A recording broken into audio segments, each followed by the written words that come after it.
మరి ముఖ్యంగా కాపాడడానికి.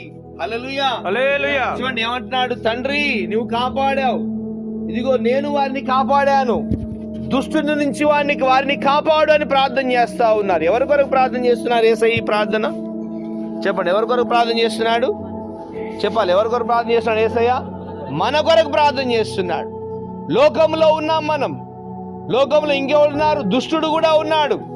యేసయ్య అంటున్నాడు, దుష్టుని నుండి వారిని కాపాడుము. హల్లెలూయా. యేసు ప్రభువారు మన కొరకు చేసిన ప్రార్థన, విజ్ఞాపన, ఆయన చేసిన బలియాగము, వీటిని గురించి బాగా మనం తెలుసుకుంటే ఆ ప్రేమలో మనం మునిగిపోతాం. అది తెలుసుకోకుండా ఆ ప్రేమ నీకు అర్థం కాదు. స్తోత్రం కలుగాక. ఆయన నీ కొరకు ఏం చేసినాడు? బలి అయిపోయినాడు. హల్లెలూయా. వెల చెల్లించినాడు. అంత దానికంటే ముందు ఆయన నీ కొరకు తండ్రికి ప్రార్థన చేసినాడు, విజ్ఞాపన చేసినాడు. హల్లెలూయా. లోకంలో ఉండగా చేసినాడు, ఇప్పుడు అక్కడ కూడా కూర్చొని చేస్తా ఉన్నాడు. హల్లెలూయా. హల్లెలూయా. ఏం చేస్తున్నాడు? మన కొరకు విజ్ఞాపన చేస్తున్నాడు. చివరి వచ్చిన చూడండి ఒకసారి, 16 వచ్చిన చూడండి ఒకసారి. 16 వచ్చిన 17వ అధ్యాయం 16 వచ్చిన. నేను లోక సంబంధిని కానట్టు, తండ్రి నేను లోక సంబంధిని కాదు. ఇది అర్థం కావాలి, డైజెషన్ కావాలి. తిన్న అన్నం అరగకపోతే కడుపులో ఆయాసం ఎలా అవుతుందో, విన్న వాక్యం అరగకపోతే నీకు అర్థం కాదు. కాలం పరిగెత్తుతుంది, రోజులు గడుస్తున్నాయి, వయసు వెళ్ళిపోతుంది. ఒక రోజు వెళ్తావు, అందరూ లోకంలో ఉన్న వారందరూ ఓ రోజు వారి ప్రయాణాన్ని ఏం చేస్తారు? ముగిస్తారు. మనకంటే ముందు అనేకులు నీ కళ్ళెదుటే మట్టిలో కప్పేయబడుతున్నారు, కట్టెల మీద కాల్చబడుతున్నారు, కానీ మన హృదయం చెలించడం లేదు.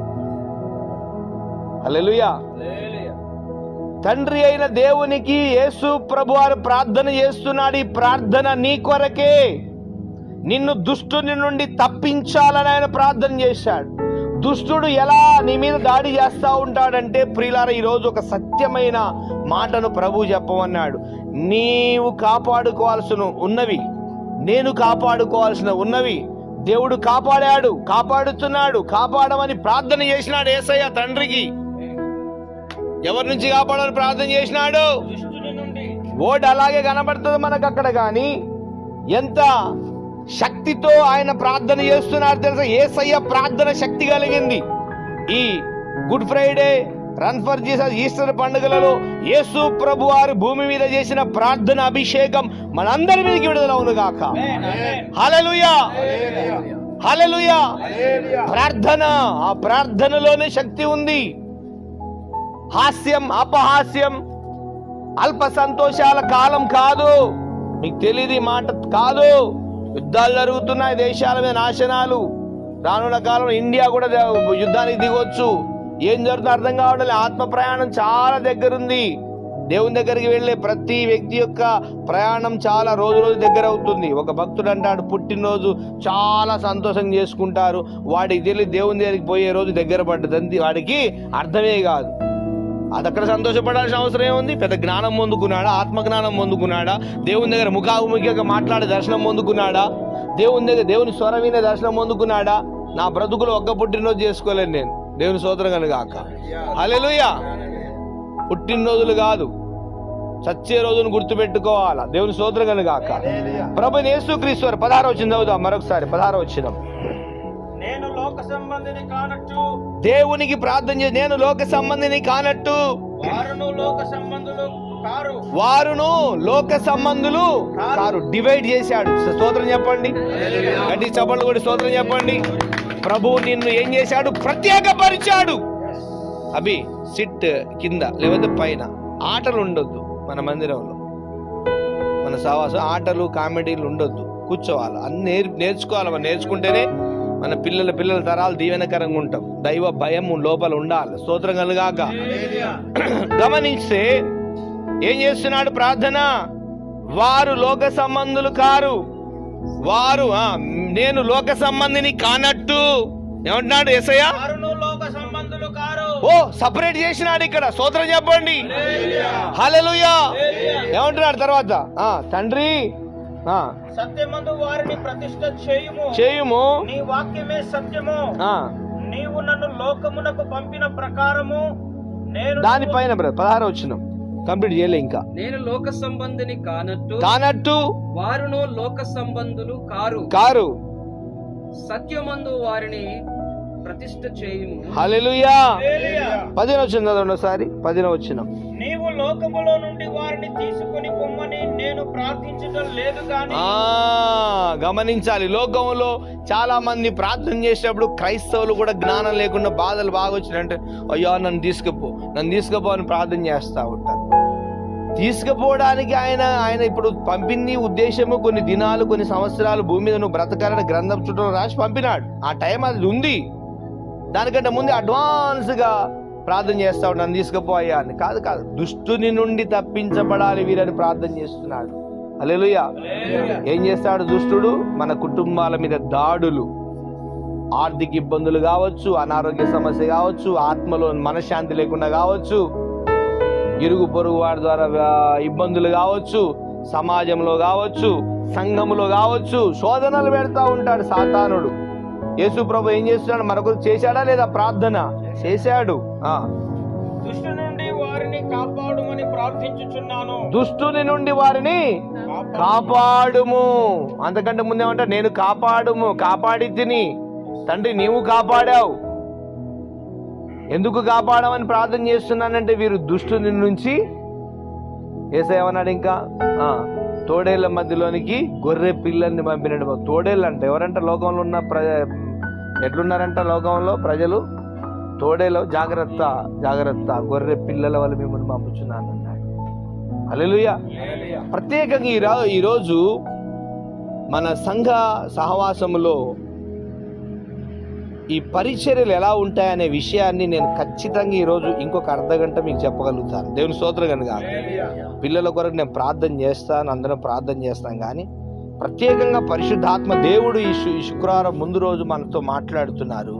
ఆయన శిలువ మీద ఎక్కి మన కొరకు ప్రార్థన చేశాడు. అది 7 మాట రేపు మాట్లాడుకుంటాం. కానీ అసలు మన మీద ఆయన ప్రణాళిక ఏముందంటే, ఫస్ట్ మనల్ని ఏం చేశాడు? లోకంలోంచి దేవుడు వేరు చేసినాడు, మన కొరకు ప్రార్థన చేసినాడు. ఎందుకు ప్రార్థన? దుష్టుని నుంచి కాపాడు. Protect the people. వారిని కాపాడయ్యా, వారిని రక్షించయ్యా అని యేసయ్య ప్రార్థన చేసినాడు. హల్లెలూయా. హల్లెలూయా. ప్రియులారా, యెషయా గ్రంథం 53వ అధ్యాయం 12వ వచనం చదువుకుందాం త్వరగా. యెషయా గ్రంథం 53వ అధ్యాయం 12వ వచనం. కావున గొప్పవారితో నేను అతనికి పాలు పంచిపెట్టెదను. కనులతో కలిసి అతడు కొల్లసొమ్ము విభాగించుకొనును. ఏలయనగా మరణమునందునట్లు అతడు తన ప్రాణమును దారబోసెను. అతిక్రమము చేయువారిలో ఎంచబడిన వాడాయను.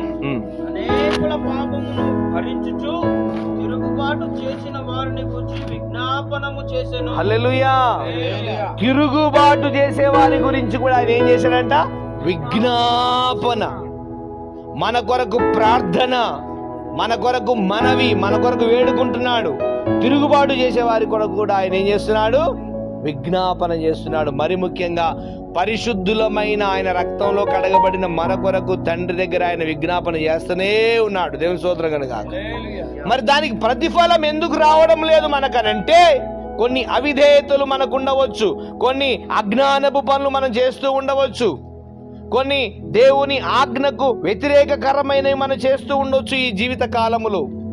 అవి రావాలి అని అంటే ఆల్రెడీ బ్లెస్సింగ్స్ అన్ని రెడీగా ఉన్నాయి, మనం దాన్ని పొందుకోవడమే ఆలస్యం. దేవుని స్తోత్రం కనుక. హల్లెలూయా. రెడీ మేడ్ అంటే అర్థం తెలుసా మీకు? రెడీ మేడ్ అంటే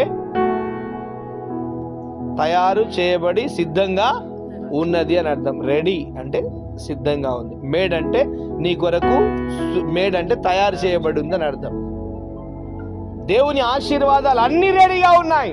మన అవిధేయత, మన అజ్ఞానం, మన అక్రమం, మన అల్ప సంతోషం, ఇదే కారణం తప్ప దేవుని ఏమాత్రము ఆలస్యము లేదు.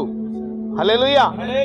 చూద్దాం యెషయా గ్రంథం 53వ అధ్యాయం ఏముంది? 12వ వచనంలో మరణమగునంతగా ఆయన ఏం పెట్టినాడు? ప్రాణం పెట్టినాడు. ఈ దేవుడు మరి ఆశీర్వాదం ఇస్తాడు. నువ్వు ఎక్కడున్నావో అక్కడ బ్లెస్ చేస్తాడు దేవుడు. దేవుడు స్తోత్రం కాక. నేను ఎక్కడ నిలబడితే అక్కడ బ్లెస్సింగ్ ఇచ్చేస్తాడు. నువ్వు ఎక్కడ నిలబడితే అక్కడ బ్లెస్సింగ్ ఇస్తాడు. దానికి కొన్ని రూల్స్ అండ్ రెగ్యులేషన్స్ ఉన్నాయి. హల్లెలూయా. ఆయన ఎంత చక్కగా, ఆయన ఎంత క్రమముగా, ఎంత పద్ధతిగా, ఎంత చట్టపరం అంటే లీగల్లీ ఎథికల్లీ అంటారు. లీగల్లీ అంటే న్యాయపరమైన, అంతేనా రాజేష్? లీగల్లీ అంటే ఏంటిది? లీగాలిటీ అంటే న్యాయపరమైన, ఎథికల్లీ అంటే చట్టపరమైన, నీతి శాస్త్రపరమైన అని అర్థాలు ఉంటాయి. ఆయన ఈ భూ ప్రపంచం మీద ఉన్న నీతి శాస్త్రం కంటే, చట్టాల కంటే చాలా చక్కగా ఆజ్ఞలను ఆయన అలా సెట్ చేశాడు. వాటి ప్రకారమే ఆశీర్వాదాన్ని ఇవ్వగల దేవుడు. అడ్డగోలుగా ఆశీర్వాదాలు ఇచ్చే దేవుడు కాడు, నీకైనా నాకైనా. చాలా పవర్ఫుల్. మనం చాలా గేమ్స్ ఆడుతున్నాం దేవునితోటి. సృష్టికర్త అంత ఆషామాషి కాదు. కొన్ని చోట్ల గడగడ భయపడుతున్నారు దేవుడు అంటే. మన దగ్గర అవిధేయత లోపం, నా దగ్గర కూడా ఇంక్లూడ్ చెప్తున్నాను. మనం చాలా అవిధేయంగా ప్రవర్తిస్తున్నాం. హల్లెలూయా. మన కొరకు ప్రాణం పెట్టేశాడు ఆయన. మరి విజ్ఞాపన చేస్తున్నాడు. ఈ ఆశీర్వాదాలు రాకుండా దుష్టుడు ఆపుతా ఉన్నాడు దేశాల మీద పడి. దేవుని స్తోత్రం కనుక దుష్టుడు కొన్ని కంచెలు పెట్టేసి దుష్టుడు ఏం చేస్తుంటాడు? ఆపుతా ఉంటాడు. దుష్టుడు పని అది, కానీ దేవుని పని అది కాదు. రాజులు మొదటి యెహోషువ గ్రంథం 14వ అధ్యాయం 8, 9, 10 వచనాలు రాసుకోండి, చదువుకోండి. దేవుని మాటకు మించిన, దేవుని వాక్యానికి విన్నే సమయంకు మించింది ఏదీ లేదు భూమి మీద. దేవుని స్తోత్రం కనుక ఈ దేశం మీద ఏ పని పెద్ద గొప్పది కాదు వాక్యం వినేదానికంటే, వాక్యం చెప్పేదానికంటే. యెహోషువ గ్రంథం 14వ అధ్యాయం 8, 9, 10. నాతో కూడా బయలుదేరి వచ్చిన నా సహోదరులు జనుల హృదయములను కరుగజేయగా నేను నా దేవుడైన యెహోవాను నిండు మనసుతో అనుసరించి తిని. వేగు చూడడానికి దేవుడు యెహోషువను, కాలేబును పంపినాడు. హల్లెలూయా. పంపితే కొంతమంది చూసి ఏం చేశారంటే, ఆ ప్రజలు చాలా బలవంతులు, మనం వాళ్ళ చేతి కింద సరిపోము, మనం అంతా చీమల వలె ఉన్నామని కొంతమంది అని ఏం చేశారు? ప్రజలని నీరుగార్చేశారట. కానీ యెహోషువ ఏమంటాడు? వారే మన ముందు ఓడిపోతారు, మనం వారిని జయిస్తామని అంటాడు. ఆ యెహోషువ అంటున్నాడు, ఏమంటున్నాడు? నాతో కూడా వచ్చిన వారు గమనించాలి. ఇక్కడ వచ్చిన వారు నా సహోదరులు జనుల హృదయాన్ని ఏం చేశారంట? కరుగు చేశారంట. ఇప్పుడు చెప్పండి, మన విశ్వాసాన్ని బలపరచనివ్వకుండా అవిశ్వాసంలోకి తీసుకుపోయేది కూడా చుట్టుపక్కల ఉన్నవారే. మన విశ్వాస గుంపులలో కూడా మన పక్కన ఉన్నటువంటి 4, 5 మనం ఉంటాం కదా, 5, 4 ఒకరి విశ్వాసాన్ని ఒకరు ఏం చేస్తారు? నీరు గార్చి పడేసే ప్రమాదం ఉందంట. హల్లెలూయా. అంటే ఇలా కాదు, ఒకరి విశ్వాసాన్ని ఒకరు బలపరుచుకోవాలి. స్తోత్రం కలుగాక. ఒకరిని ఒకరు బిల్డ్ చేయాలి, ఒకరిని ఒకరు కట్టాలి, ఒకరినొకరు బలపరచాలి, ఒకరినొకరు నీరు గార్చే ప్రమాదం ఉంది. ఆ విషయాన్ని ఇక్కడ మనం జ్ఞాపకం చేస్తున్నాం. తర్వాత యెహోషువ ఎలా ఉన్నాడు? యెహోషువ ఏం చేస్తున్నాడు? నేను నా దేవుడైన యెహోవాను నిండు మనసుతో అనుసరించి తిని. హల్లెలూయా. ఎలా అనుసరిస్తున్నాడు?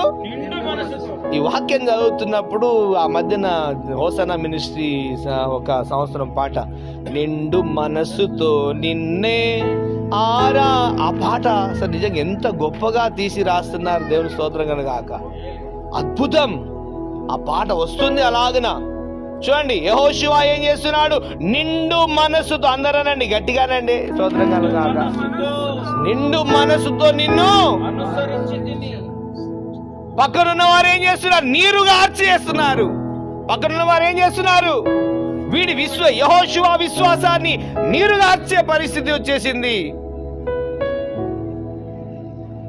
వారు ఓడిపోతారని యెహోషువ, కాలేబులు వీరు చెప్తా ఉంటే కొంతమంది ఏం చేస్తున్నారు? చూసిన వాళ్ళు, మనం ఓడిపోతాం, వాళ్ళు గెలుస్తారు, వాళ్ళు అజానుభావులు, బహుదేవులు, పెద్ద పెద్ద దేహాలు కలిగిన వారు అని అన్నారు. కానీ దావీదు విశ్వాసాన్ని చూస్తే ఎట్లుంది? దావీదు ఏం చేస్తున్నాడు? ఆ దేహాన్ని పట్టించుకుంటున్నాడా? గొలియాతు దేహాన్ని చూస్తున్నాడు, కానీ దావీదు పట్టించుకుంటున్నాడా? జీవము గల దేవుని తిరస్కరించుటకు ఈ సున్నతి లేనివాడు ఏ పాటివాడు? దేవుని స్తోత్రం కలుగాక. ఒక్క దెబ్బ వేస్తే బోర్ల పడిపోయాడు. అంతకంటే ముందే దావీదు ప్రవచిస్తాడు, నేను కుక్కనా అని. గొలియాత నేను కుక్కనా, కర్ర పట్టుకొని వస్తున్నావు అని అంటే, నేను ఈ రోజు నీ తల తెగ నరికి ఆకాశ పక్షులకు వేస్తా అని ఫస్ట్ చెప్తాడు. తర్వాత కొడతాడు, అదే కత్తి వాడి కత్తితో వాని తల కోస్తాడు, అదే తలను తీసుకొని పోతాడు. ప్రవచనం ముందు, కార్యం తర్వాత జరుగుతుంది. దేవుని స్తోత్రం కలుగాక. ఏ శక్తిని బట్టి మాట్లాడుతున్నాడు దావీదు? దేవుని శక్తి. యెహోషువ ఏం మాట్లాడుతున్నాడు? దేవుని శక్తి. అన్యజనుల మధ్యలోనే ఉంటాం మనం కూడా. నీతి మాటలు ఎక్కడైనా చెప్పే స్థలాలుంటే వెళ్ళి కూర్చొని వినొచ్చు మనం కూడా, దేవుని స్తోత్రం కాక. కానీ ఎక్కడ కూడా నీతి శాస్త్రం, నీతి బోధ, నీతి మాటలు, అయ్యా మీ ఊర్లో ఏమైనా ప్రకటింపబడుతున్నాయా నీతి మాటలు? సాయంత్రం రచ్చబండల కాడ లేవు. అన్ని గాలి మాటలు తప్ప నీతి మాటలు లేవు దేశం మీద. మాట్లాడొచ్చు మనం ప్రజలతో, మనం నోరు మూసుకుంటే మనం వచ్చే తరానికి మనం ఏం ప్రొటెక్షన్ ఇచ్చేవాళ్ళం కాదు. మనం ఇప్పుడు యూట్యూబ్లో పెడుతున్న అన్ని రికార్డ్సే, దేవుని స్తోత్రం కనుగాక. హల్లెలూయా. నువ్వు ఎక్కడైనా ఏ గల్లీలోనైనా ఒక నీతి మాట మాట్లాడినావా? రికార్డుది, చెప్పినట్టు రికార్డుది. మేము ఏం మాట్లాడినా రికార్డు తీస్తాం. నిండు మనసుతో నేను ఏం చెప్తున్నాడు యెహోషువ? నిండు మనసుతో అనుసరించి తిని. ఎలా అనుసరించాడంట? నిండు మనసుతో. మనం కూడా ఎలా అనుసరించాలి దేవుని? నిండు మనసుతో. తర్వాత చదువుదాం. ఆ దినమున మోషే ప్రమాణము చేసి, నీవు నా దేవుడైన యెహోవాను నిండు మనసుతో అనుసరించి. స్తోత్రం. యెహోషువ యొక్క విశ్వాసాన్ని చూసిన మోషే కూడా చెప్తున్నాడు, యెహోషువ నీవు నిండు మనసుతో దేవుని ఆరాధిస్తున్న వాడవని నేను గ్రహించానని చెప్తున్నాడు మోషే. దేవుని స్తోత్రం కలుగాక. అదే అధ్యాయంలో కాలేబు గురించి మనం చూస్తాం. 13వ వచనం ప్రియులారా, 13వ వచనం రాసుకోండి. చరిత్ర ఆధారాలు అన్ని పుస్తకాలు, ఇంత పెద్ద గ్రంథం మన ముందు పెట్టుకొని ఎంత కామెడీలుగా బ్రతికేస్తున్నామంటే 13వ వచనం. యెఫున్నె కుమారుడైన కాలేబు ఇశ్రాయేలీయుల దేవుడైన యెహోవాను నిండు మనసుతో అనుసరించువాడు కనుక యెహోషువ అతని దీవించి అతనికి హెబ్రోనును స్వాస్థ్యముగా ఇచ్చెను. యెహోషువ ఎవరు దీవించి చెప్తున్నాడు? కాలేబుని దీవించినాడు. ఏమంటున్నాడు కాలేబు విషయంలో కూడా? నిండు మనస్సుతో నువ్వు ఆరాధించావు దేవుణ్ణి. హల్లెలూయా. నీకు స్వాస్థ్యం ఇది కనాను. దేవుని స్తోత్రం కనుగాక. ఇక్కడ ఇజ్రాయేలు 9 గోత్రాలకు స్వాస్థ్యం పంచిపెడుతున్నటువంటి సమయం అది. ఒక్కొక్కరి విశ్వాసాన్ని అక్కడ ప్రకటిస్తూ ఉన్నారు. హల్లెలూయా. ప్రియులారా, ఒక క్రమం, ఒక పద్ధతి, ఒక చక్కని మనము ఒక పద్ధతి ప్రకారం దైవాన్ని ఆరాధించే క్రమంలోకి వెళదాం ఈ శుభ శుక్రవారం సందర్భంగా. స్తోత్రం చెప్పండి. హల్లెలూయా. నడవలేదు లేకపోతే అంతా అంటే ఇక్కడ ఒకరికి బాగా గుర్తుపెట్టుకోండి, మోషే యెహోషువకు అప్పగిస్తున్నాడు బాధ్యత. అదే 14వ అధ్యాయం 1వ వచనంలో యెహోషువ బహువృద్ధుడైపోయాడు, దేవుడు అతనితో మాట్లాడుతున్నాడు కాలేబుకు బాధ్యతలు ఇయ్యని. 14వ అధ్యాయం 1వ వచనం చదవండి ఒకసారి. ఇశ్రాయేలీయులు కనాను దేశమున పొందిన స్వాస్థ్యములు ఇవి. మోషే ద్వారా యెహోవా ఆజ్ఞాపించినట్లు యాజకుడైన ఎలియాజరును నూను కుమారుడైన యెహోషువయు ఇశ్రాయేలీయుల గోత్రముల యొక్క పితరుల కుటుంబముల ప్రధానులను చీట్లు వేసి. 13వ వచనం 13వ అధ్యాయం 1వ వచనం చదవండి ఒకసారి. 13వ అధ్యాయం 1వ వచనం. యెహోషువ బహుదినములు గడిచిన వృద్ధుడు కాగా. చూడండి, వృద్ధాప్యం వచ్చేసరికి ఇంకోరికి బాధ్యతలు వెళ్ళిపోతాయి. ఇంతకు ముందు ఎవరు వృద్ధులైపోయారు? యెహోషువ కంటే ముందు చెప్పాలి. యెహోషువ కంటే ముందు ఈ వృద్ధులు ఎవరైపోయారు? మోషే ఎవరికి బాధ్యతలు ఇప్పేసి, మోషే తర్వాత ఎవరికి బాధ్యతలు ఇవ్వమన్నాడు దేవుడు? యెహోషువ. ఇప్పుడు యెహోషువ వృద్ధుడైపోయిన బాధ్యతలు ఎవరి మీద పడుతున్నాయి? కాలేబు. కానీ అందరు ఇది దేవుని పని అని చేస్తా ఉన్నారు. అందుకే నేను ఏమంటానంటే, నాకు అప్పగించిన నాకు బాప్సం ఇచ్చిన ఆయన ఎక్కువ గణపరచను, నన్ను ప్రార్థనలో నిలబెట్టిన ఆయన ఎక్కువ గణపరచను, నాకు సహకరించే వాళ్ళని గణపరచను, నాకు దేవుడు అప్పగించిన బాధ్యత అని మురుస్తాను. దేవుని స్తోత్రం కలుగాక. మీరు కూడా మీకు ఇచ్చిన ఈ జీవితం దేవుడిచ్చింది, ఏ మనిషి ద్వారా ఇవ్వబడింది కాదు. హల్లెలూయా. అందుకే చూడండి, మనం ఇప్పుడు రాజులు మొదటి గ్రంథంలోకి వెళదాం. అక్కడ దావీదు సొలొమోను గురించి మాట్లాడుతూ ఉన్నాడు. ఇలా చరిత్రలు ఉన్నాయి. మనం చాలా కాలయాపన చేసి ఇళ్ళ కాడు కూర్చొని రోజులు ప్రతిరోజు వేద పాఠశాల కూర్చొని ధ్యానం చేయడమే దేవుని ఆధీనంలో ఉండి. రాజులు మొదటి గ్రంథం 2వ అధ్యాయం 3-4 వచ్చినారు.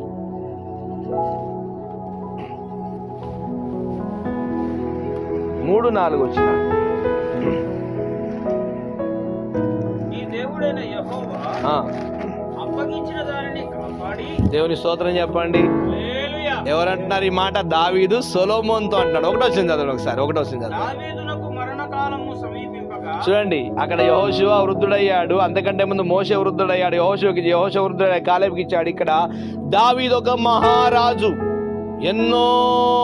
ఎంతో అధికారం కలిగిన ఒక రాజు, ఈ రాజు మరణకాలం సమీపిస్తున్నప్పుడు తన కుమారుడైన సొలొమోనుకు బాధ్యతలు అప్పగించేటప్పుడు చెబుతూ ఉన్నాడు, నాది కాదిది, దేవుడు నీకు ఇచ్చిన మాట. దావీదునకు మరణకాలము సమీపింపగా అతడు తన కుమారుడైన సొలొమోనునకు ఈలాగు ఆజ్ఞ ఇచ్చెను, లోకులందరూ పోవలసిన మార్గమున నేను పోవుచున్నాను, కాబట్టి నీవు ధైర్యము తెచ్చుకొని నిబ్బరము కలిగి నీ దేవుడైన యెహోవా అప్పగించిన దానిని కాపాడి. చూడండి, నీవు ధైర్యము తెచ్చుకొని నిబ్బరము కలిగి నీ దేవుడు అంటున్నాడు ఇక్కడ. మరి దావీదు నేను నీకు ఇస్తున్నా అనాలి కదా. దావీదుకి అర్థమైపోయింది. దావీదుకి ఏం నేర్పుతున్నాడు దావీదు కొడుకుకి? నీ దేవుడైన యెహోవా, నాది కాదు, నీది కాదు, సంఘము కూడా నాది కాదు, ఎవరిది కాదు, ఇది దేవునిది. దేవుని స్తోత్రం కలుగాక. హల్లెలూయా. చదువునా, నీ దేవుడైన యెహోవా అప్పగించిన దానిని కాపాడి ఆయన మార్గములను అనుసరించిన ఎడల. చూడండి, ఎవరి మార్గము? దేవుని మార్గాన్ని అనుసరించాలని దావీదు చక్కగా చెబుతా ఉన్నాడు సొలొమోనుకి. హల్లెలూయా.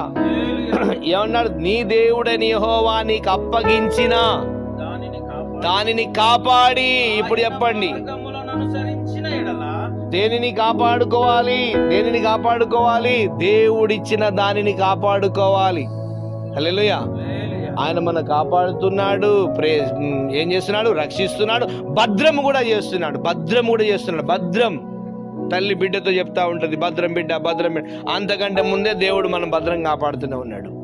ఈ భయంకరమైన కాలంలో దుష్టుని చేతి నుండి మనల్ని ఏం చేస్తున్నాడు? దేవుడు కాపాడుతున్నాడు, భద్రం చేస్తా ఉన్నాడు. ఆ దేవుడు అంటున్నాడు, నీ దేవుడైన యెహోవా నీకు అప్పగించిన దానిని ఏం చేయాలి? నీవు కాపాడుకో. దావీదు సొలొమోనుతో చెప్తా ఉన్నాడు. ఆ తర్వాత, ఆయన మార్గములను అనుసరించిన ఎడల నీవు ఏ పని పూనుకొనినను. హల్లెలూయా. ఇప్పుడు చెప్పండి, ఏ పని జరగాలన్నా దేవుడిచ్చిన దానిని కాపాడుకోవాలి. రక్షణ, పరిశుద్ధత, మరి ముఖ్యంగా ఇవి రెండు బాగా తెలుసు మనకి. కానీ నీతి, యథార్థత, పద్ధతి, దేవుని యొక్క భయం, మనం అవన్నీ కలిగి ఉంటే నీవు ఏ పని పూనుకొనినను, ఎక్కడ తిరుగు, నువ్వు ఏ పని మీద తిరుగా, ఎక్కడ తిరిగినను అన్నిటిలో వివేకముగా నడుచుకుంటావు. కష్టం ఎందుకు వచ్చింది? వంశన్నకి కష్టం ఎందుకు వచ్చింది తెలుసా? వివేకము లేక. నేను చెప్తున్నాను, దేవుని స్తోత్రం కలుగాక. దేవుడిచ్చిన దానిని కొన్నిసార్లు నేను నిర్లక్ష్య పెట్టినప్పుడు కూడా శ్రమలలో నేను చిక్కుకున్నాను, ఇబ్బందులు చిక్కుకున్నాను, అనారోగ్యానికి గురైపోయాను. ఎప్పుడైతే మరలా సెట్ చేసుకొని ప్రభు సన్నిధిలో పశ్చాత్తాపడి క్షమాపణ పొంది, నానా నన్ను క్షమించు, మన్నించని ఆయన పాదాలు పట్టుకొని రాత్రింబౌలు ఏడ్చి మరలా ఆయన ఆజ్ఞలు, ఆయన ఇచ్చింది కాపాడుకుంటూ సెట్ అయ్యానో, అప్పుడు ఆయన నన్ను చక్కగా అన్ని విషయాలలో నడిపిస్తా ఉన్నాడు. ఏమంటున్నాడు దావీదు ఇక్కడ సొలొమోనుతో? జాగ్రత్త, నీ దేవుడని యెహోవా నీకు అప్పగించిన దానిని కాపాడి. మనం కూడా ఏమేం కాపాడుకోవాలా? బ్రదర్? మనం సాక్ష్యం, పరిశుద్ధత, నీతి, రక్షణ వస్త్రం, దేవుడిచ్చిన బాధ్యతలు, కుటుంబం, ప్రతిదీ కాపాడుకోవాలి. అప్పుడు ఏం చేస్తాడు ఆయన? నువ్వు ఏ పని, ఏమనుంది అక్కడ? నువ్వు ఏ పని పూనుకొని నన్ను. ఎందుకు కావండి పనులు? హల్లెలూయా. ఎందుకు కావు పనులు? వేరే విశ్వాస యాత్రలో ఉన్న, ఈ ప్రపంచం మీద విశ్వాస యాత్రలో ఉన్న వారి యొక్క సూత్రం ఇదే. ఏం చేస్తారు వాళ్ళు? దేవుడిచ్చిన దాన్ని కాపాడుకొని జాగ్రత్తగా బ్రతికి ఏ పని పూనుకొని అది అద్భుతంగా దీవించబడుతుంది. దేవుని స్తోత్రం కలుగాక. కాల్గేట్ విలియమ్స్ అదే, అనేక సాక్ష్యాలు ఉన్నాయి. జడ్సన్ అబ్రాహం గారు అదే, అప్పుల పాల ఏడుస్తా ఉన్నాడు. అర్ధరాత్రి ఇంటికి వచ్చి భార్య పిల్లలను చూసిపోయి మళ్ళీ పారిపోయేవాడంట. తెల్లారి లేచి, ఆ బాధలు మీకు తెలవు, సొంత ఇంట్లో ఉన్న వాళ్ళకి తెలవు, కిరాయి ఇంట్లో ఉన్న కొంచెం భయం ఉంటుంది, ఇంకా ఇంట్లో కష్టం ఉన్న వాళ్ళకి ఇంకా తెలుస్తుంది. చీకటి కాకముందే లేచి పారిపోతుంటాం బయటికి. ఆ బాధ మీకు తెలియదు. అది చేస్తావు, అది అలా అలా వెళ్ళినప్పుడు మళ్ళీ దేవుని పాదాల దగ్గర గడిపినప్పుడు దేవుడు అద్భుతముగా ఎక్కడో ట్రాక్ తప్పిపోతాం. జాగ్రత్త. హల్లెలూయా. శ్రమ ఒట్టిగానే రాదు, మనకు శిక్షణ ఆశీర్వాదం కూడా ఉంటుంది. తర్వాత ఆశీర్వాదం లేకుండా శ్రమ పెట్టడు దేవుడు. మీరు కొంచెం కాలం శ్రమ పడిన పిమ్మట, పేతురు మొదటి పత్రిక చివరిలో ఉంటుంది, తానే మిమ్మును పూర్ణులుగా చేసి స్థిరపరిచి బలపరచును, నిత్య మహిమకు మిమ్మును పిలిచిన సర్వ కృపానిధియగు దేవుడు మీరు కొంచెం కాలం శ్రమ పడినప్పుడు మిమ్మల్ని ఏం చేస్తాడు? మైండ్ సెట్ చేస్తాడు. దేవుని స్తోత్రం కనుక. హల్లెలూయా. దేవుని స్తోత్రం. హల్లెలూయా. అదే రాజుల మొదటి గ్రంథం 2వ అధ్యాయం 3-4 చదివారా? 3-4. ఓకే, 3-4 చదివాం కదా. 4 చదవండి. అప్పుడు నీ పిల్లలు తమ ప్రవర్తన విషయంలో జాగ్రత్తగా నుండి నా ఎదుట తమ పూర్ణ హృదయముతోను, అక్కడే నిండు మనసుతో, ఇక్కడ పూర్ణ హృదయముతో, పూర్ణ మనసుతో సత్యమును అనుసరించి నడుచుకొనిన ఎడల. ఎలా చేయాలంట మనం ప్రార్థన, భక్తి, విశ్వాసం? నిండు మనస్సుతో. అరే లోకులు అంటారండి, నువ్వు నిన్ను మనసుతోనే దలుచుకో అవుతుంది అంటారా? అనరా? నిండు మనసుతో నువ్వు అనుకో, ఏదంటే అది అవుతుంది. నువ్వు అనుకుంటలేవు నిండు మనసుతోటి, అంతేనా గారు? నువ్వు నిండు మనసుతో అనుకుంటే ఎందుకు కాదు? పూర్ణ హృదయముతో, పూర్ణ మనస్సుతో సత్యమును అనుసరించి నడుచుకొనిన ఎడల. ఏమనుసరించాలంట? సత్యం. పిల్లరా, జీవితంలో ఎన్ని అవిధేయతలు జరిగినా ఒక్కసారి దావీదుని గుర్తుపెట్టుకోవాలి. ఏం చేసినాడు దావీదు? మరలా దేవుని ఆశీర్వాదం పొందుకోవడానికి, లేకపోతే దేవుని దగ్గర బాగా ఎంజాయ్ చేయడానికి, ఆనందించడానికి ఏం చేశాడంటే పశ్చాత్తాపం. అయ్యా ఏంటి నాయన? పశ్చాత్తాపం, రిపెంటెన్స్. ప్రభు దగ్గర మనం చేసిన అవిధేయతలన్నీ ఏం చేయాలి? ఫస్ట్ ఒప్పుకోవాలి. నా విశ్వాస యాత్రలో ప్రారంభంలో సామెతలు 28:13 నన్ను బాగా బలపరిచి, అతిక్రమములను దాచిపెట్టువాడు వర్ధిల్లడు, వాటిని ఒప్పుకొని విడిచిపెట్టువాడు కనికరం పొందునని ఉంటుంది. హృదయమును కఠినపరుచుకుని వాడు కిడులో పడును, నిత్యము భయము కలిగి ప్రవర్తించువాడు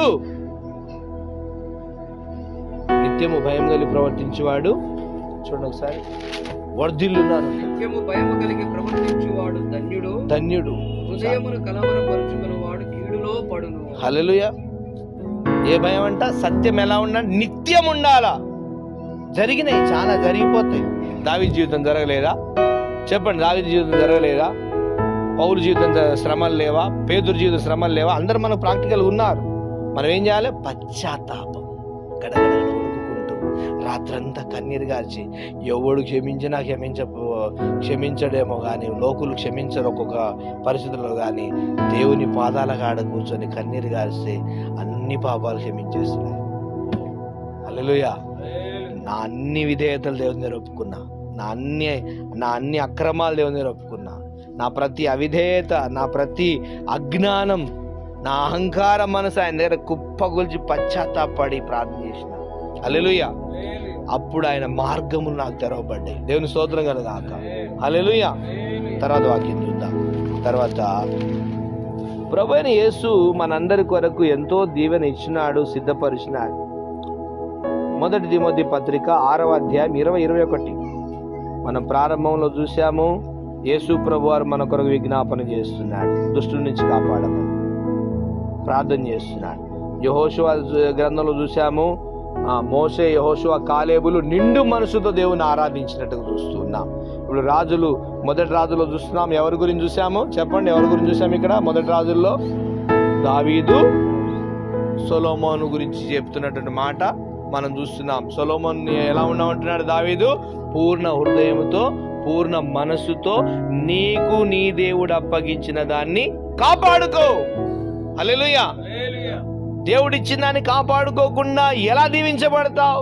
దావీదు అంటున్నాడు సొలొమోనుతో, కాపాడుకోవాలి నువ్వు జాగ్రత్తగా. తర్వాత మనం ఏం చూసాము? ఇప్పుడు తిమోతి పత్రికలో, 1 తిమోతి పత్రిక 6వ అధ్యాయం 20-21 చూసుకుందాం. పౌలు తిమోతితో చెప్తా ఉన్నాడు, ఓ తిమోతి, నీకు అప్పగింపబడిన దానిని కాపాడి అపవిత్రమైన వట్టి అపవిత్రమైన ఒట్టి మాటలకును జ్ఞానమని అబద్ధముగా చెప్పబడిన విపరీత వాదములకును దూరముగా ఉండుము. తర్వాత ఆ విషయములో ప్రవీణులమని కొందరు అనుకుని ఆ, విశ్వాస విషయము తప్పిపోయిరి. చాలు. లోకుల మధ్యలో మనం తిరిగినప్పుడు శ్రద్ధగా వింటున్నారా? నా వాక్యం వ్యర్థమవుతుందా? నా మాట, నా సమయం వ్యర్థమవుతుందా? వింటున్నారా?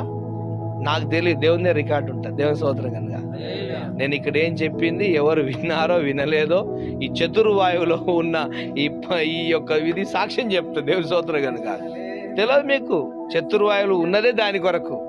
బాప్తిస్మం ఇచ్చేది ఎక్కడిస్తారు? నీళ్ళల్లో.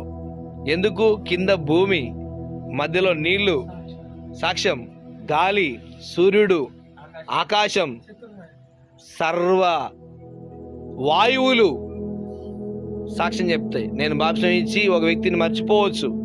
ఎవరు సాక్ష్యం చెప్తారు అతని గురించి దేవుని దగ్గర? భూమి, నీరు, వాయువులు, ఆకాశం, మర్చిపోయిన ఆకాశం, సూర్యుడు, ఈ వాయువులన్నీ ఏం చేస్తాయి? దేవునికి సాక్ష్యం చెప్తాయి. ఇప్పుడు వాక్యం నీకొక హితోపదేశం, నీకొక మంచి మాట, నీకొక దేవుని మాట, నీకొక పరిశుద్ధమైన మాట, నీకొక మంచి మాట ఎవరు ఎక్కడ చెప్పినా అది అక్కడ దేవుని దగ్గర ఏమవుతుంది? మలాకి గ్రంథంలో ఉంటుంది. మీరు తీయకండి, నేను చెప్తా. యెహోవా యందు భయభక్తులు గలవారు ఒకరితో ఒకరు మాట్లాడుకొనుచుండగా యెహోవా చెవియొగ్గి ఆలకించునని రాయబడింది. మరలా వారికి జ్ఞాపకార్థముగా ఒక గ్రంథంలో వ్రాయబడి ఉంటుంది. సంతోషం, స్తోత్రం కలుగాక. రికార్డ్ అయితే లేవా? మనం చేసే ఫోన్స్ రికార్డింగ్స్, మనం చేసే చిట్ చాట్ అన్ని రికార్డ్స్ ఉంటాయి. చాలా మంది తెలియదు, గూగుల్ మొత్తం రికార్డ్ చేసి పెడతారంట. ఎవడు ఏ ఫోన్ అసలు ఇంకా తెలుసా మీకు? ఇక్కడున్న చిన్న కెమెరా ప్రతిదీ రికార్డ్ చేసి ఫేస్ కూడా రికార్డ్ అయి ఉంటుందంట. తెలియదు. ఏదైనా ఇన్ కేస్ పెద్ద ఇష్యూ జరిగినప్పుడు, ఏదైనా పెద్దది ఇండియాకి కానీ ఏదైనా దేశ ద్రోహం ఏదైనా జరిగినప్పుడు అతను మొబైల్ చెక్ చేస్తే అక్కడ వీడియో రికార్డింగ్ కూడా ఉంటుందంట. మాట్లాడేది ప్రతిదీ అంత ప్రొటెక్షన్ ఉంటుంది. అంత ఆషామాషిగా ఉండదు. ఈ సిస్టమే సృష్టికర్త దేవుడు ప్రతిదీ రికార్డ్స్ లో పెడతాడు. ఓ తిమోతి ఏం చేయాలా? అప్పగింపబడిన దాన్ని కాపాడి. ఎవరెవరితో చెప్తున్నారు ఇక్కడ? పౌలు తిమోతితో చెప్తున్నాడు. నీకు అప్పగింపబడిన పరిచర్య జాగ్రత్త, విశ్వాసం జాగ్రత్త, భక్తి జాగ్రత్త, కాపాడుకో. ఏమంటున్నాడు? నీకు అప్పగించిన దానిని కాపాడి అపవిత్రమైన వట్టి మాటలకు. ఇప్పుడు చెప్పండి, ఎందుకు ఆశీర్వాదాలు ఆగిపోతున్నాయి తెలుసా? మూలం చెప్పనా? ఈ మూలం మీరు బాగా గుర్తుపెట్టుకోండి. లోకులలో తిరుగుతూ, లోకులతో మాట్లాడుతూ అపవిత్రమైన మాటలు వినకుండా జాగ్రత్త పడాలి. ఇది కాపాడుకోవాలి. నేను గొప్పగా చెప్పను కానీ ఒక తమ్ముడు గురించి నేను సాక్షి చెప్పగలుగుతా. లోకుల మధ్యలో ఎంతో ఎంజాయ్ చేసేది ఉంది. నేను ఆ మధ్యన వస్తాను పాస్టర్ గారితో పంచుకున్నా. ఎంతో ఎంజాయ్ చేసే సమయం ఉంది. వాళ్ళ దగ్గర కూర్చుంటే వినోదాలు ఉంటాయి. కానీ ప్రతిసారి లోకం నుంచి తప్పించుకొని దేవుని మందిరానికి వచ్చి కూర్చుంటాడు బ్రదర్ అని చెప్తా ఉంటాం. హల్లెలూయా, హల్లెలూయా. అది దేవుడు ఇచ్చే ఆ యొక్క నడిపింపు. దేవుని దగ్గరికి పరిగెత్తుకుంటూ వచ్చేస్తాడు. అవసరం. ఎంతో విలాసమైన జీవితం జీవించేది ఉంది ప్రజల మధ్యలో. ఎంతో ధనం, ఎంతో వాళ్ళు ఇస్తారు, ఎంతో రోజు విందులు వినోదాలు చేసేటువంటి అవకాశం ఉంది. కానీ దాన్ని తప్పించుకొని వచ్చి దేవుని పాదాల దగ్గర ఎలా కూర్చుంటాడు చూడండి అని చెప్పి సాక్ష్యం ఇచ్చేవాడు. దేవుని స్తోత్రం కలుగా. పౌలు ఏమంటున్నాడు తిమోతితో? ఓ తిమోతి, వినండి బాగా. అది లోపలికి వెళ్ళిపోవాలి. ఓడు మన మైండ్ లోకి వెళ్ళాలి. ఓ తిమోతి, దేవుడు అంటున్నాడు ఇప్పుడు. ఓ కుమారుడా, మననే అంటున్నాడు. నీకు అప్పగింపబడిన దాన్ని కాపాడి అపవిత్రమైన వట్టి మాటలకును. ఒట్టిదే లోకంలో టాపిక్స్ అన్ని. అవి జ్ఞాన సంబంధం ఎందుకైతే? జ్ఞానమని అబద్ధముగా చెప్పబడిన విపరీత వాదములకును ఏం చేయాలి? ఇప్పుడు వాటికి మనము దూరంగా ఉండాలి. స్విమ్మింగ్ పూల్లో చిన్న పని ఉంటే పోతే ఆ పిల్లలు 10 నిమిషాలు మాట్లాడుకున్న మాటలు నా చెవులలో అంతా అంటే వినలేకపోయినా. నేను ఆ ఇరిటేట్ కొట్టి నాకు చాలా అసహ్యంగా కొట్టి పారిపోయి వచ్చేసిన అందులోంచి. పిల్లలు మాట్లాడే మాట తీరు అయిపోయింది. అయిపోయింది అసలు ఈ ప్రజలు. ఎందుకంటే వారి అవివేక తర్కములు లేకపోతే వారి అపవిత్రమైన మాటలు మనం వినకూడదు. అలా కూడా మనల్ని మనం కాపాడుకోవాలి. స్తోత్రం చెప్పండి. అప్పుడే మన విశ్వాసం రోజు రోజుకి ఎదుగుతుంది. నేను వెళ్తా మార్కెట్ జనాల మధ్యలో, కానీ ఏదైనా అక్కడ మాట్లాడేదన్న వాదన ఉంటే సైడ్ వెళ్ళిపోవడమే. హల్లెలూయా. విపరీత వాదములకు దూరముగా ఉండుము. ఆ విషయంలో ప్రవీణులమని కొందరు అనుకొని మాట్లాడుతున్నప్పుడు ఓ పెద్ద మాటకారయ్యా వాడు ఎంత మంచి మాట్లాడుతాడయ్యా అని అంట. ప్రవీణత అంటే అందులో పాండిత్యము కలిగిన వ్యక్తులమని వాళ్ళే అనుకుంటారంటారా. ప్రవీణత అంటే పాండిత్యము కలిగిన వ్యక్తి అని అర్థం. ఇది దైవ జ్ఞానంలో కూడా ప్రవీణత పొందిన వారు ఉన్నారు. దేవుని స్తోత్రం కలుగాక. ప్రవీణత అంటే అర్థం ఏంటంటే పాండిత్యము కలిగిన వారని, ఒక అంశం మీద పాండిత్యము కలిగిన వారని అర్థం. హల్లెలూయా. ప్రవీణులమని కొందరు అనుకొని విశ్వాస విషయము తప్పిపోయిరి. అంటే ఎక్కడ ఈ విశ్వాసము, భక్తి, ప్రార్థన ఎక్కడ తప్పిపోయే ప్రమాదం ఉంది? లోకులతో కూర్చొని అపవిత్రమైన మాటలు మాట్లాడుకుంటూ గడిపితే మన విశ్వాసం పాడైపోయే ప్రమాదం ఉంది. ప్రియులారా, పరిచర్య అనేది ఒకటే కాదు. హల్లెలూయా. పరిచర్య అనేది ఒకటే కాదు. పరిచర్య చాలా విధాల పరిచర్య ఉంది. 1 కొరింథీ పత్రిక 1 వచనం చూసుకొని మనం ప్రార్థన చేసుకుందాం. ఈ అంశాన్ని చాలా మంచి విషయం ప్రభు మాట్లాడుతున్నాడు మనతో ఈరోజు. 1 కొరింథీ పత్రిక 12వ అధ్యాయము 4వ వచనం నుండి 11వ వచనం వరకు చక్కగా మనం ధ్యానం చేద్దాం, ప్రార్థన చేసుకుందాం.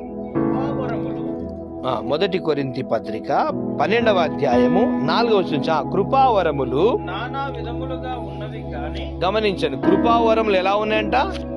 నానా విధములుగా ఉన్నవి కానీ ఆత్మ ఒక్కడే. మరియు పరిచర్యలు నానా విధములుగా ఉన్నవి కానీ, మరియు పరిచర్యలు కూడా ఎలా ఉన్నాయంట? నానా విధములుగా ఉన్నవి కానీ ప్రభు ఒక్కడే. నానా విధములైన కార్యములు కలవు గాని, నానా విధములైన కార్యములు కలవు. అందరిలోనూ అన్నిటినీ జరిగించు దేవుడు ఒక్కడే. హల్లెలూయా.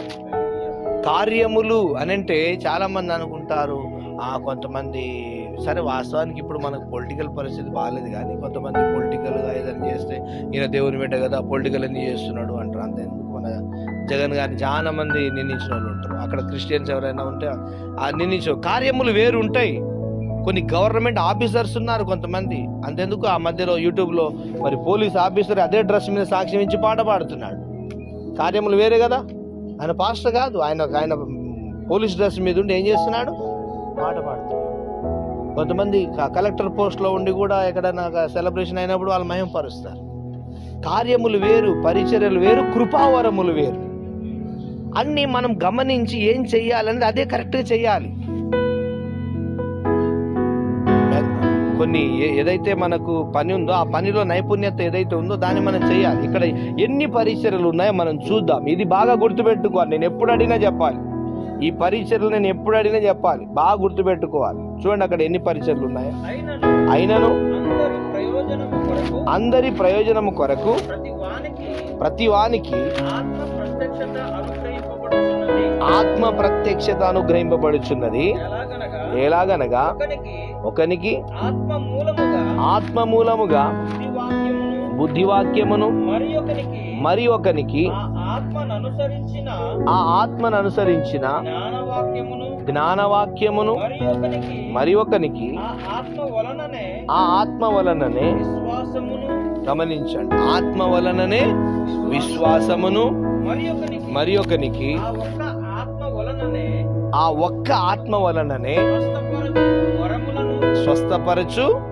అన్ని సపరేట్ గా ఉన్నాయి పరిచర్య, కృపావరాలు, తర్వాత కార్యం, మరి ఒకనికి అద్భుత కార్యములను చేయు శక్తియు, మరి ఒకనికి ప్రవచనాలు కూడా ఉన్నాయి, మరి ఒకనికి ఆత్మల వివేచనయు, మరి ఒకనికి నానావిధ భాషలను, మరి ఒకనికి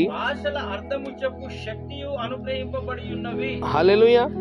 తర్వాత అయినను వీటన్నిటిని ఒక్కడే ఆత్మ ఆ ఆత్మ ఒక్కడే తన చిత్తము చొప్పున ప్రతి వానికి ప్రత్యేకముగా పంచి ఇచ్చుచు ఆ, కార్యసిద్ధి కలుగజేయుచున్నాడు.